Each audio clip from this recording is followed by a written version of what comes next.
नमस्कार, माझे नाव प्रचिता. आज तुमच्या समोर एक नाटक सादर होणार आहे. त्याचे नाव आहे मामाच्या गावाला. हे नाटक प्रल्हाद जाधव सरांनी लिहिले आहे. त्यांनी आमच्यासाठी न प्रकाशित झालेलंही पाठवलेलं आहे.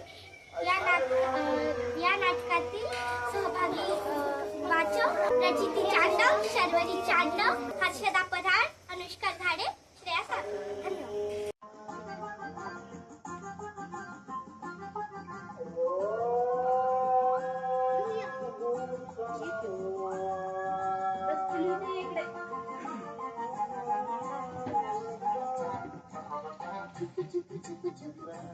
काळी फुलांच्या रेषा हवे, काळी पळते झाडे पाहूया, मामाच्या गावाला जाऊया, जाऊया, मामाच्या गावाला जाऊया. गप्पा बसायला काढताना बाय बाय बाय कहरच केला या मुलांनी. एकदा गप्पा बसा म्हणते ना, डोकं उठवलंय माझं दिसतं. तिकडे जरा आवरात होते तर चालू झालं तुमचं मामाचं गाव. तो एकेकाच्या तोंडावर दाग देईल. गप्पा बसा म्हणते ना. आई, तू आम्हाला मामाच्या गावाला नेत नाहीस ना, म्हणून आम्ही बस मामाच्या गावाला जायचं गाणं म्हणतोय. हो की नाही ग बेबी? हो ना, दुसरं काय, नुसतं गाणं म्हणूनच आम्ही मामाच्या गावाला जाण्याचा आनंद मिळवतोय. आताच तर गणपतीच्या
हो की नाही ग बेबी? आहे ना आई आपली हो प्रेमळ. ना, मातृदेवो भव, तिन्ही जगाचा स्वामी, आई विना भिकारी, आईसारखे दैवत या जगामध्ये नाही. बोला मम्मीचा, विजय असो, आईचा. विजय असो. चल आपण मातेचे दर्शन करू का? अरे, काय नाटक करताय तुम्ही? काय तुमचं? आई प्लीज आम्हाला ने ना.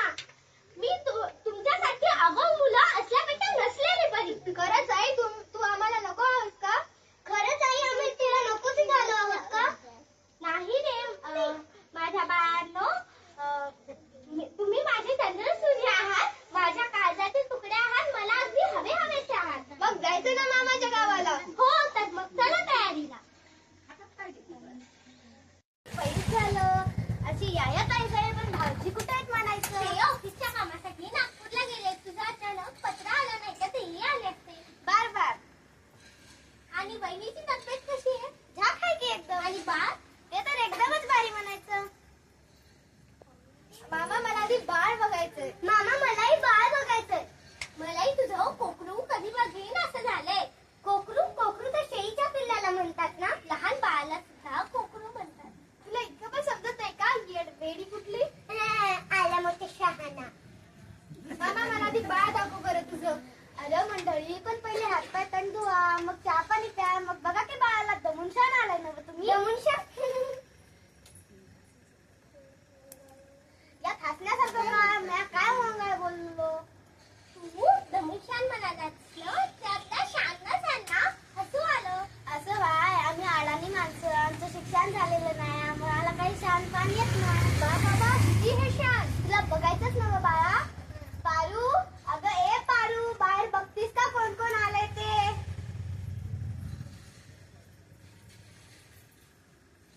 आई मला बाळ दे ना. आई मला दे ना. गाल बघ किती कशी लाल लाल आहे. आणि त्याची वाट बघ किती लाल पुटूक आहे. हे बघा, बाळ अजून लहान आहे, मानही नीट घातली नाही त्याने. नुसतं हट्ट करत्यात तर द्या की त्यांच्याकडे थोडा वेळ. बरं, हे पण सांगा.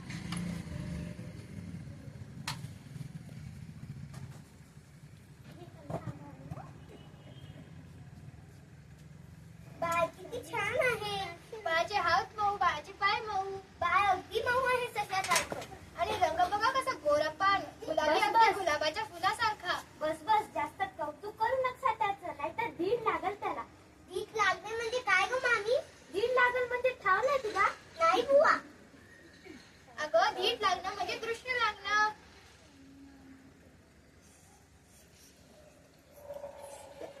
बस बॅरिस्टर वय रे माझ्या राजा शिकून. बॅरिस्टर म्हणजे काय रे राजू? बलिष्ठ म्हणजे बॅरिस्टर. वेडी कुठली. तूच वेडपट. तू एक नंबरची वेडपट आहेस. तू एक नंबरचा मूर्ख आहे. You are an donkey. You are a idiot. मामा, ए मामा. मामी जरा इकडे ये बघू. मामा आणि मामा, इकडेचे हे बाळ आपल्या घरात आले कसे? काल नव्हते, परवा नव्हते, सोमवारीच्या यादीत सुद्धा नव्हती याची स्वारी. कुठून आले, कसे आले, इथेच कस काय आले? इकडेचे हे बाळ आपल्या घरात आले कसे? इंगले बाळ त्याचे फुलासारखे अंग. त्यालाच विचारावे तर ते आपल्याच मध्ये दंग. पत्रही नाही, चिठ्ठी नाही, तरी आले कसे? इवलेसे हे बाळ आपल्या घरात आले कसे? मामा आणि मामी, तुम्ही बोलत का नाही? कुठे बनवतात बाळ, तुम्ही सांगत का नाही? विचारावे एखाद्याला तर होते आमचे हसे. इवलेसे हे बाळ आपल्या घरात आले कसे? पोरांनो, तुम्हाला शाळेत घातलं लई वंगाळ झालं बघा. का रे मामा? लहान मुलांना असं विचारायचं नसतं बघा. आणि हे बाळ कुठून आलं विचारलं तर काय चुकलं का त्यात आमचं मामी? हे बघा बाळांनो, देवाने आपल्याला बाळ हे भेट म्हणून दिले असते, ते आपण विचारायचं नसतं. मग इथेच कस काय आलं? देवानं आपल्याला सुपातनं पाठवून दिलं. सुपातनं पाठवलं मग घसरून कस काय नाही पडलं? देवा, मामाचं दुसरं मूल सुपातनं पाठवण्याऐवजी टोपल्यात पाठव, म्हणजे पडणार नाही. जास्त शहाणपणा करू नका. थोडं मोठं झालं कळेल तुम्हाला आपोआप. अरे मंडळी, तुम्ही आज भूकला असतील, चला बघू आता जेवायला. तुम्हाला भूका लागल्या असतील ना? माझ्या पोटात तर कावळे ओरडतात. आणि माझ्या पोटाच्या चिमण्यात चुचूत आहेत.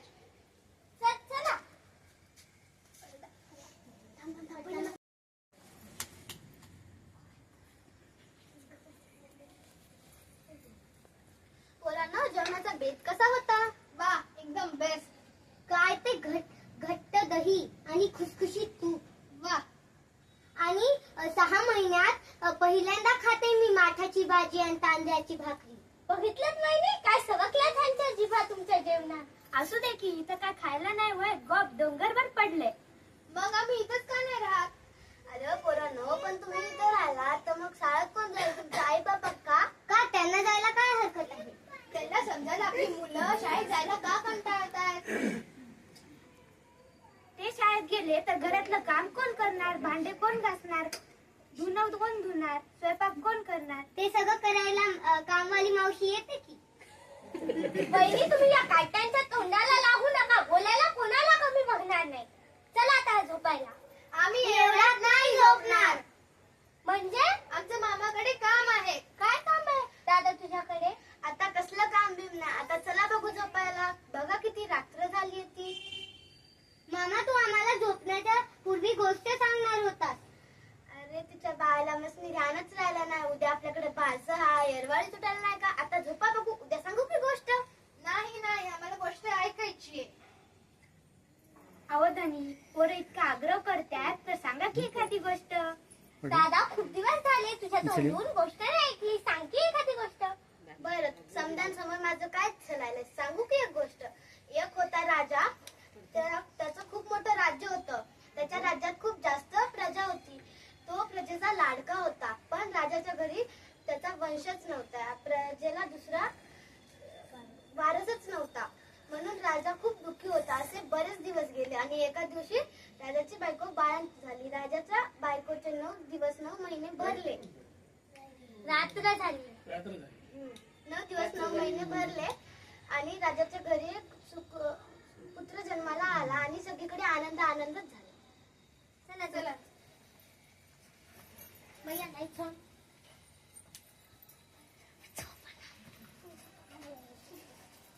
माझी गरज दुसरे माझे गरज खुशीला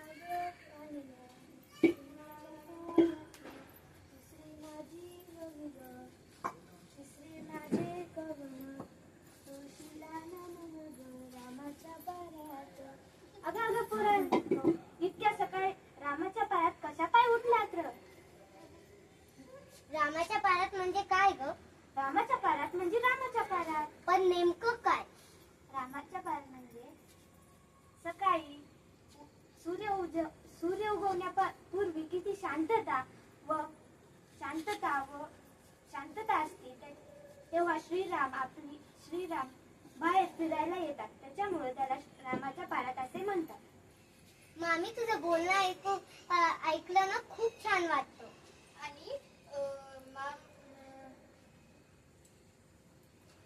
आणि मामी, तू जर मुंबईत असली असती ना तर तू लता मंगेशकर सारखी प्रसिद्ध झाली असती. आणि मामा तर पु ल देशपांडे सारखा प्रसिद्ध झाला. कोण झाला असतो मी?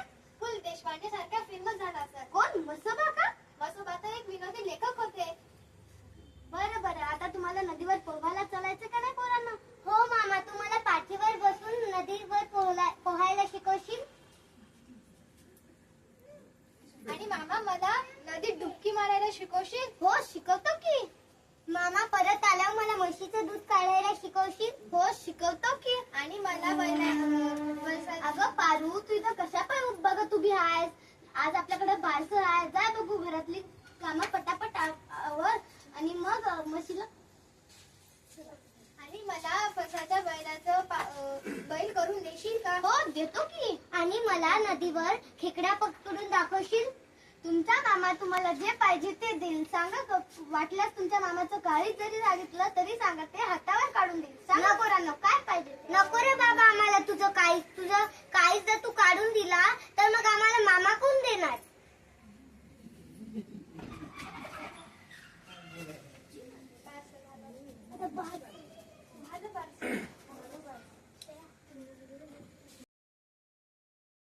मेटकुटावरच आला होता. बायका किती जमल्या होत्या. नारळांचा आणि झगल्यांचा तर खोच पडलाय नुसता. बाळाला खेळणी सुद्धा किती छान मिळाली. माझ्या सोन्या, किती रडशील. मामी, तू त्याला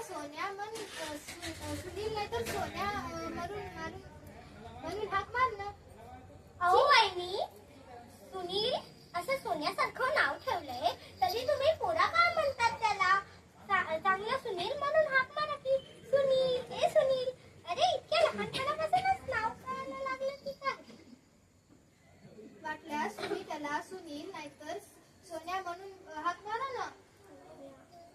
सोन्या म्हणून हाक मारा. ही सुन्या कसलं गावठी नाव वाटतं. वाटल्यास तू त्याला सनी म्हणत जा. सुनील गावस्करांनाही सगळे सनी म्हणूनच हाक मारतात. सनी. तुमच्यासारखं काय सनी का फनी मला नाही म्हणतात. मी तर त्याला सोन्याच म्हणणार. जी सोन्या कसलं नाव? बेबी जरी तुला नाव आवडलं नाही पण सोन्याला बघ मात्र आवडलं बघ त्यांनी चड्डी पिवळी केली. बघू बघू.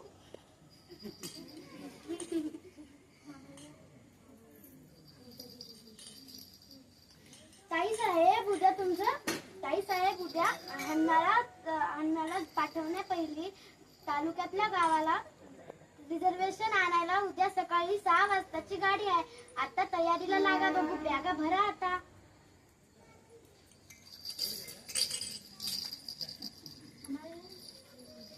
मामा आम्हाला नाही जायचं. आम्हाला तुझ्याकडेच राहायचंय.